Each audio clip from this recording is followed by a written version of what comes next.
안녕하세요. 시장을 주도하는 주도남입니다. 자, 삼성전자 한번 점검해 볼 건데요. 오늘 3.6%, 5% 좀 왔다 갔다 하면서 넥스트레이드 진행 중인데, 오랜만에 양매수가 들어왔어요. 외국인 기관 모두 수급이 들어왔고, 뭐 아시는 것처럼 금요일날 미장에도 굉장히 호재가 많았죠.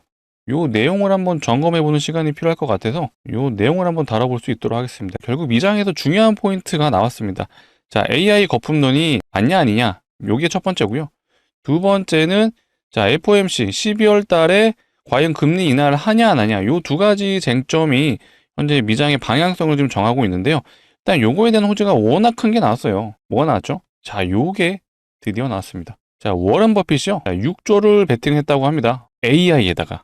일단은 기업 자체는 이제 구글에 투자를 한 건데, 구글이 굉장히 고점이죠. 역사적 신고가 위치에 있는데도 지금 3분기 때 투자가 들어갔다고 하죠. 지금 자, 마이클 버리라는 영화 빅쇼트 주인공이죠. 요 사람이 계속해서 이제 AI 거품론을 좀 주장하고 있는데, 요게 거품이 아니라는 거 제가 오늘 영상에서 다뤄드릴 거예요. 이 사람이 요 장비 수명 관련된 얘기를 하면서 지금 공매도를 치고 있는데, 요거 아니다. 일단 먼저 결론부터 말씀드릴게요. 문제 없고요. 저는 요게 이미 얘기가 다 끝났다라고 보여집니다. 워런 버핏의 마지막 투자라는 얘기까지 나오죠. 이 AI 투자에 따르는 건 앞으로 여전히 반도체의 수요가 강하다라는 그 이유 중에 하나가 될 거예요. 오늘 미장의 흐름들, 그리고 플러스 뭐 삼성전자가 현재 계속해서 반도체 수급이 좋다라고 하는데, 과연 이게 어떻게 좋은지, 반도체 뭐 디램 가격이 올라간다라고 하는데 아마 체감 안 되시는 분들이 많을 거예요. 오늘 요 내용들에 대해서 제가 집중적으로 다뤄드릴 거니까, 삼성전자 사실 이제 시작이에요. 자, 26년까지도 여전히 흐름이 좋을 수밖에 없다라는 좀 강조 드렸죠. 오늘 그 내용에 대해서 명확하게 짚어드리니까 영상 끝까지 시청해 주셔서 투자 판단에 좋은 정보 얻어가셨으면 좋겠습니다. 자, 바로 시작해 볼 건데, 좋아요 한 번씩 눌러주시고요. 구독도 눌러주시면 너무나도 좋을 것 같습니다. 자, 댓글창도 열어놨어요. 댓글창에는 오랜만에 또 요 얘기를 하게 되는 것 같네요. 자, 매도금지. 자, 우리 삼성전자는 매도금지라고 댓글창에 적어주시면 우리 많은 삼성전자 주주분들, 자분들이 요 영상 보시고, 아, 삼성전자 여전히 흐름 좋구나 라고 판단되시면 오히려 추가 매수세도 붙을 수 있겠죠. 자, 그런 차원에서 요청 드리는 거니까, 자, 좋아요 한 번씩 눌러주시고 구독도 한번 눌러주시고, 자, 댓글창에 뭐라고요? 자, 매도 금지라고 적어주시면 너무나도 좋을 것 같습니다. 자, 바로 시작해 보도록 하겠습니다. 일단 나스닥 흐름이 중요하죠. 일단 일봉상의 흐름을 보시게 되면요, 이게 나스닥 차트예요. 일단 야간장에서 상승 흐름이 나와주고 있습니다. 자, 분봉상의 흐름을 보면요, 자, 금요일 장에도 시작하자마자 바로 상승이 이어졌어요. 예, 금요일날 장이 마감되고, 요거는 오늘 우리 증시 기준으로 아침이죠.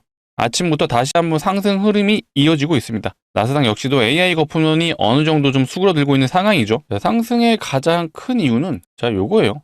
자, 메모리 가격이 60% 올랐다라는 얘기가 나오면서, 자, 미장에서 자, 마이크론 테크놀로지가 어마어마하게 올라졌어요. 일단 금요일날 정규장에 거의 7%가량 올려주면서 다시 한번 반도체 섹터가 좋다라는 걸 보여줬습니다. 이게 되게 웃긴 게, 삼성전자에서 반도체 가격을 올리겠다라고 얘기가 나온 거거든요.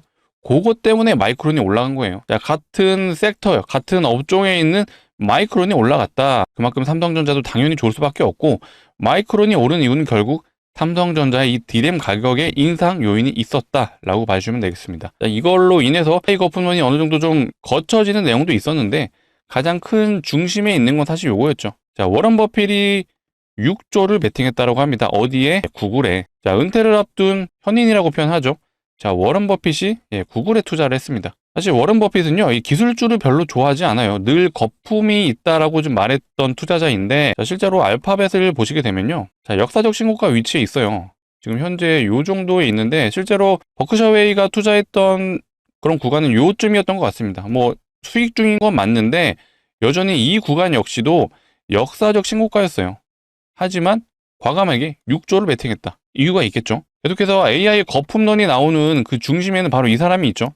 마이클 버리. 이 사람이 과거에 2008년도 리만 브라더스 때, 그때 소위 말해 공매도를 쳐서 어마어마한 수익을 본 사람이다 보니까 공매도 관련해서는 늘 이슈가 되는 사람은 맞습니다. 이 사람이 이제 장비 수명을 길게 잡아 수익을 부풀렸다라고 주장을 하고 있어요. 이게 어떤 내용이냐면요, 예시를 들어드리자면, 예를 들어 구글이 100억을 이런 GPU에 투자했다고 가정해 볼게요. 그러면 회계장부 처리를 5년 동안 감가상각가 작용이 된다라고 표현을 합니다. 그게 1년마다 100억을 투자했으니까 약 20억씩 회계장부상 처리가 되는 거예요. 비용이 여기서 차감이 되는 건데 이 사람이 주장하는 게 5년이 아니다. 이거 3년이면 이 장비들이 이미 쓸 수 없게 된다. 그럼 어떻게 되는 거죠? 이 100억을 3년 동안 소모된다라고 말을 하는 거예요. 그렇게 되면 실질적으로 33억씩 회계장부에서 처리가 돼야 되는데 20억씩 처리가 되니까 요 13억에 대한 부분이 오히려 수익으로 잡히게 되는 거다. 그래서 이게 수익이 부풀려진다라고 주장을 하는 거예요. 근데 이 말이 틀렸다라고 말할 수 있는 게 실제로 5년 전에 사용됐던 그런 GPU들이 여전히 사용되고가 있습니다. 사용되고 있기 때문에 이거 아니다. 이 사람은 그냥 자기가 숏 잡았으니까 자기가 공매도를 쳤으니까 이렇게 좀 주장하고 있는 거다라는 차가운 시선들이 많죠. 실제로 이 사람이요 1월 달에도 엔비디아 공매도를 쳤어요. 자, 엔비디아 1월 달에 어땠죠, 흐름이? 실제로 1월 달 요쯤이죠. 요쯤에 공매도를 들어가서 뭐 수익 구간이 발생을 했었겠죠. 보통 이 사람은요 공매도를 치면은 롱텀으로 보죠. 긴 한 방향으로 보는데 어떻게 된 거죠? 다시 반등이 나왔습니다. 실제로 1월 달 기준으로요 엔비디아 고점 기준으로는 대략 50%가 올랐어요.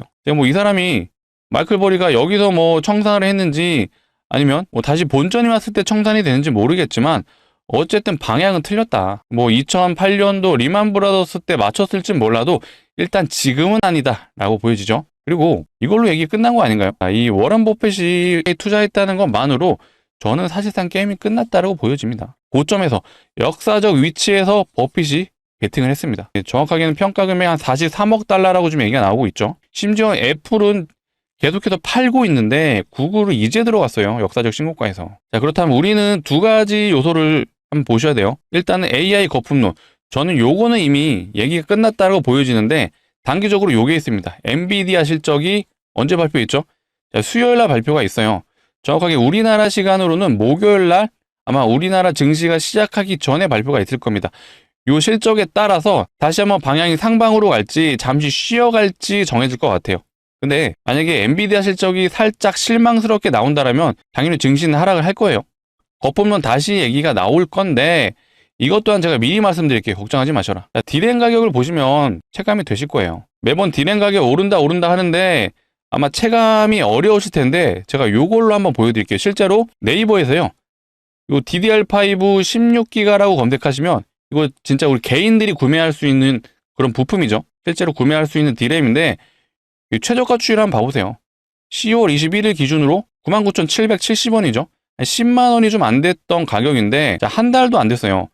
대략 한 25일 정도 지났죠. 지금 얼마죠? 이거 오늘 기준이에요. 21만 2천 원입니다. 가격이. 25일 만에 2배가 넘게 뛰었어요. 자, 이렇게 데이터 센터에도 소유가 늘어나고 플러스 개인들이 사는 가격도 이렇게 올라가고 있습니다. 3개월로 한번 봐볼까요? 자, 9월 16일 기준은요. 7만 원대였습니다. 7만 1,600원. 정확하게 2달 사이에 3배가 뛰었죠. 자, 9월 달부터 메모리 반도체 슈퍼사이클이 왔다라고 얘기하잖아요. 자, 삼성전자의 차트를 보시게 되면 본격적인 상승 랠리가 이제 9월 달부터 시작이 됐어요. 9월 달부터 메모리 반도체 슈퍼사이클이 왔다라고 보는 견해가 크죠. 차트적인 흐름만 보시더라도 삼성전자가 한번 사이클이 오면요. 일단 기본 2달은 갑니다. 아니, 2달이 아니죠. 1년은 가는데 이때는 2년 동안 상승을 했죠.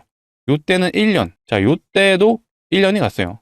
그렇다면 차트적인 분석으로만 보시더라도 최소 슈퍼사이클이 온다면 1년, 최대 2년까지도 간다라는 거 우리는 알 수 있어요. 그래서 그 사이클이 이제 시작이 됐고 그게 9월 달이잖아요. 보수적으로 접근하셔도 내년 7월에서 8월까지는 주가가 상승 랠리로 갈 수밖에 없다. 근데 지금 디램하고 SSD 가격으로 올라가고 있는데 요게 계속해서 수요가 폭증하잖아요. 근데 남아있는 게 있죠. HBM도 남아있습니다. 요거는 아직 매출이 본격적으로 잡히지도 않았어요. 그래서 요게 또 내년 1분기에서 2분기 때부터 본격적으로 매출이 잡히기 시작하죠.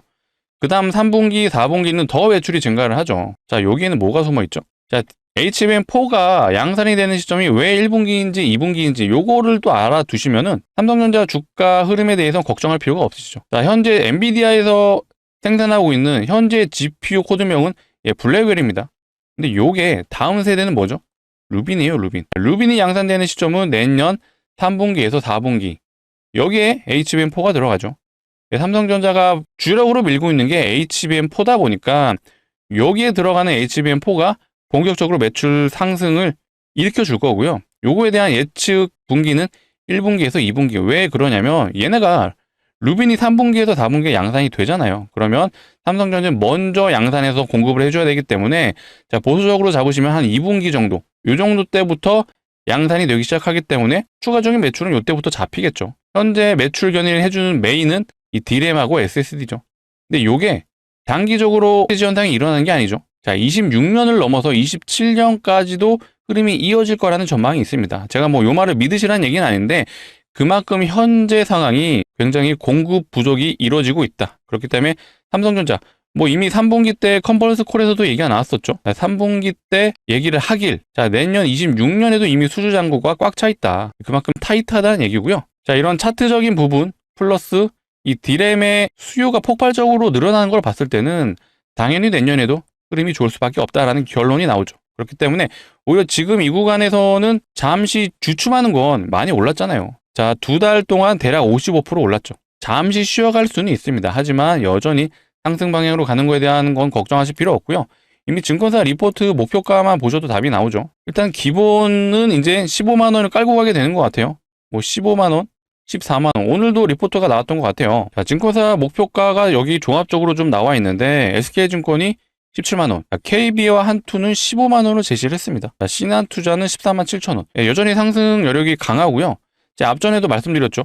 9월 달에 증권사 리포트에 얼마 나왔었죠? 9만 원 나왔습니다. 근데 지금 2달 만에 목표 주가가 17만 원까지 제시가 됐어요. 2달 사이에 이렇게 올랐다는 건 여전히 수요가 강하다는 증빙이고, 젠슨항 역시도 TSMC의 반도체 공급 확대 요청을 했다고 합니다.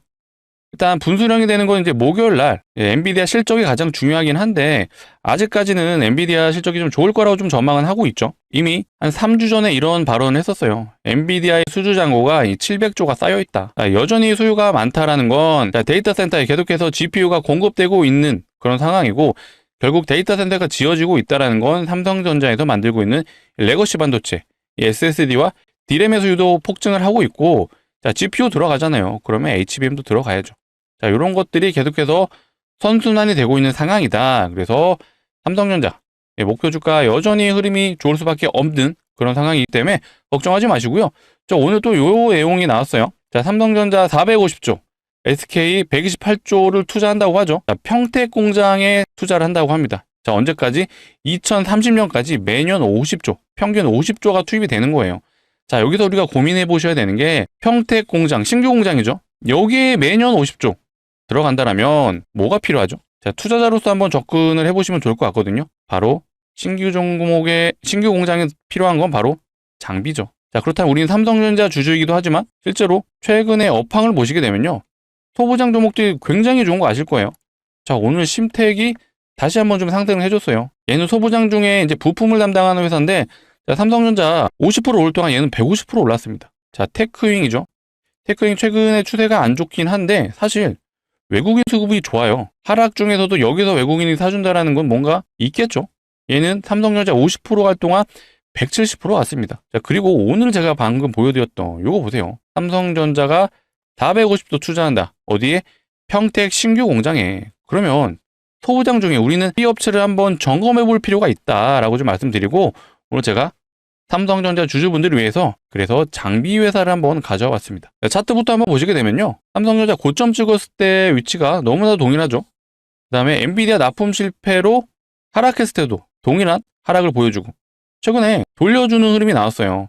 자, 거래량을 동반했습니다. 자, 거래량의 주체는 바로 외국인과 기관이죠. 자, 전형적인 수급주의 흐름을 보여주고 있고요. 자, 개인이 파는 이유는 사실 한 가지예요. 여기서 들어왔던 개인들이 이제 본전이 왔으니 나가는 건데, 적어도 이 영상을 봐주시는 우리 구독자분들, 반도체 섹터가 좋다라는 거 아시죠? 거기에 플러스 삼성이 매년 50조씩 투자를 한다고 합니다. 어디에? 평택 신규 공장에. 그럼 여기에 장비 들어가야죠. 그래서 이 종목이요, 삼성전자와 차트 흐름이 비슷한 이유도 삼성전자에 장비를 납품하는 회사예요. 무슨 장비? 후공정 장비를 납품하는 회사고, 매출의 절반 이상이 삼성전자이다. 주요 고객처가 삼성전자이다 보니까 차트 흐름이 매우 비슷하죠. 자, 그렇기 때문에 우리는 삼성전자 주주이기도 하지만 반도체 업황이 좋은 걸 알았고, 심지어 삼성전자가 이제는 매년 50조씩 투자를 한다라면 장비업체 하나는 가져가셔야죠. 자, 그래서 제가 이 종목을 좀 가져온 거고요. 자, 삼성전자를 파시고 이 종목을 사세요는 아니죠. 삼성전자는요, 내년까지 들고 가셔야 돼요. 길게는 27년, 28년까지 보실 수가 있는데, 뭐, 당장 제가 매도 시기는 아니기 때문에, 요거는 추가적인 흐름이 나오고 내용이 나온다면 제가 영상에도 다뤄도 드릴 겁니다. 그렇기 때문에 삼성전자는 중장기적인 포트로 가져가시되, 요 소부장 중에 장비 업체는요, 우리가 수익 관점으로 한번 접근해보자 라고 말씀드릴게요. 단기 저항이 요 라인이죠. 요 구간이 대략 한 100% 정도 되는 구간인데, 요거 한번 노려보자. 언제까지? 11월에서 12월까지. 사실 삼성전자가 투자한다라는 내용이 있다 보니까 얘도 중장기적인 포트로 가져가셔도 됩니다. 하지만 이미 삼성전자라는 중장기 포트가 있으시니까 얘는 수익 관점으로 접근하셔서 우리 한 요 정도 100% 정도 노려보고 요 기간 동안 수익 내서 겨울 따뜻하게 한번 보내보자 라고 좀 말씀드려볼게요. 자, 우리 삼성전자 주주분들을 위해 제가 가져온 만큼 정말 고르고 고른 종목입니다. 정말 소액이라도 한번 매수해 보셨으면 좋겠고요. 같이 참여 원하시는 분들은요, 저 위에 보이시죠? 010-2809-2562로 제 개인 번호예요. 자, 문자로 삼성이라고 남겨주시면 제가 요 해당 소부장 중에 요 장비업체 안내 드려볼 수 있도록 하겠습니다. 자, 이렇게 안내 드릴 거예요. 자, 종목명이 어떤 종목인지, 매수가는 어디서 진입하면 되는지 제가 정확하게 안내 드릴 겁니다. 지금 영상을 보고 있으신 시간이요, 대략 한 오늘 저녁 시간 정도 되실 것 같은데, 뭐 지금 이 시간이라도 문자 남겨주시면요, 제가 늦어도 돌아오는 18일 정규장에는 한번 진입할 수 있게끔 안내 드려볼 수 있도록 하겠습니다. 자, 요렇게 제가 정확하게 타점 잡아 드릴 거니까, 상단에 보이시는 번호 010-2809-2562로 삼성이라고 문자로 남겨주시면 제가 확인하고 순차적으로 안내 드릴 수 있도록 하겠습니다. 자, 삼성전자가 50% 오르는 동안 소부장 업체들은요, 최소 150% 오르고 있습니다. 자, 아까 심택 보셨죠? 심택 단기 150% 올랐고요. 테크인 같은 경우는 170% 올랐습니다. 근데 얘네들 더 갈 것 같은데, 얘네들은 이미 고점이니 우리 상대적으로 덜 오른 삼성전자가 주요 고객사인 요 장비업체 정말 소액은 한번 담아보셔라 라고 강력 추천드리는 종목이니까 꼭 참여하셨으면 좋겠고요. 간혹 이러신 분들이 있어요. 올라가는 거 보고 사면 안 되냐고. 안 되죠. 돌아서면 올라가 있습니다. 지금 미장에서도 다시 한번 반도체 섹터 흐름이 좋아지고 있죠. 대표적인 게 마이크론 있잖아요. 그리고 샌디스크도 다시 한번 상승 흐름으로 바뀌고 있습니다. 자, 그렇기 때문에 우리는 올라가면서 고점에서 진입하는 그런 투자자 아니죠. 저점에서 미리 진입해 있자 라고 말씀드릴게요. 자, AI 거품론이 계속해서 나왔었는데, 일단은 저 워렌 버핏이 투자를 함으로써 어느 정도 그게 종식이 됐다라고 좀 보여지긴 하거든요. 근데 사실 뒷얘기도 보면은 뭐 거품이 전혀 아니에요. 자, 오픈 AI가 아마존에 계약을 진행했다고 하죠. 이거 왜 진행했을까요? GPT를 학습시키기 위해서 아마존의 클라우드 서버를 이용하는 거예요. 근데 아마존은 또 요렇게 계약을 하게 되면요, 다시 한번 데이터 센터 건설하는데 다시 한번 투자를 하는 요런 선순환이 이루어지고 있습니다. 실제로 아마존 3분기 때 매출 발표한 거를 봤을 때는요, 이 아마존 웹서비스 매출이 20% 늘었다고 하죠. 여전히 수요는 증가하고 있고요. 그로 인해 아마존 매출이 증가하고 있고, 이 매출로 다시 한번 데이터 센터에 투자라는 선순환이 이루어지고 있고, 데이터 센터 지어주면 결국에는 삼성전자 D램이 들어가고, 결국 GPU도 들어가게 되면 삼성전자가 만든 이 HBM도 들어가는 이런 상황이 계속해서 이어지고 있습니다. 그렇기 때문에 절대 거품 아니다라고 말씀드리고요. 제가 아까 미국의 거시적인 관점에 AI 거품론이 첫 번째 요인이 있었고, 두 번째가 뭐가 있었죠? 금리 인하에 대한 부분이 있었어요. 실제로 이것도 제 영상 많이 봐주신 분들은 아시죠? 12월 달에 이제 금리 인하에 대한 발표가 있는데, 일단은 원래는 요게 25bps, 요게 0.25% 이제 금리 인하를 한다는 얘기인데, 3주 전만 해도 얘가 70%가 넘었어요. 근데 최근에 파월 의장의 발언으로 일단은 될 거라는 전망이 더 커지고 있거든요. 자, 인플레이션에 대한 우려 플러스 실업률에 대한 우려, 요거에 대한 딜레마가 좀 있는 거예요. 실업률이 올라가게 되면요, 시장에도 돈이 안 돌고 있다라고 판단됐기 때문에 금리 인하를 하려고 하는 거죠. 하지만 또 인플레이션이 진행된다라면 요것 또한 또 막기 위해서 시장에 돈이 풀리는 걸 막아야 되잖아요. 그럼 또 금리 인하하기가 어려워지죠. 요 양쪽에 이제 딜레마에 빠져 있다라고 좀 표현을 하는데, 결국에는 금리 인하 한다. 12월 달에 안 할 수도 있어요. 자, 안 한다라면 요것 또한 좀 충격이 올 수는 있겠죠. 자, 미국의 나스닥도 하락을 할 거고요. 만약 그렇게 된다면 우리나라 코스피 지수도 당연히 하락을 할 겁니다. 하지만 중장기적인 관점으로 봤을 때, 결국 내년으로 넘어갔을 때 이 파월 의장의 임기는 끝나가고, 그 다음에 트럼프의 주변인이 의장이 되겠죠. 이미 트럼프 옆에서 소위 말해 트럼프 사람이죠. 이런 사람들은 금리 인하에 대한 부분은 이제는 B컷이라고 표현하죠. 0.5% 내려야 된다. 이런 주장을 하는 사람들이 굉장히 많아요. 이런 사람들이 의장이 된다라면 당연히 금리 인하는 결국엔 진행이 된다. 길게 봤을 때는 금리 인하가 진행될 거기 때문에 요거에 대한 우려는 안 하셔도 되고요. 결국 12월 달에 금리 인하 안 하더라도요. 삼성전자가 만들고 있는 이 디램의 수요는 변함없이 올라가고 있습니다. 그래서 걱정하지 마시고 HBM도 조만간 매출이 잡힐 거기 때문에 삼성전자의 매출 증가 추이는 여전히 늘어날 거고요. 자, 요것도 있잖아요.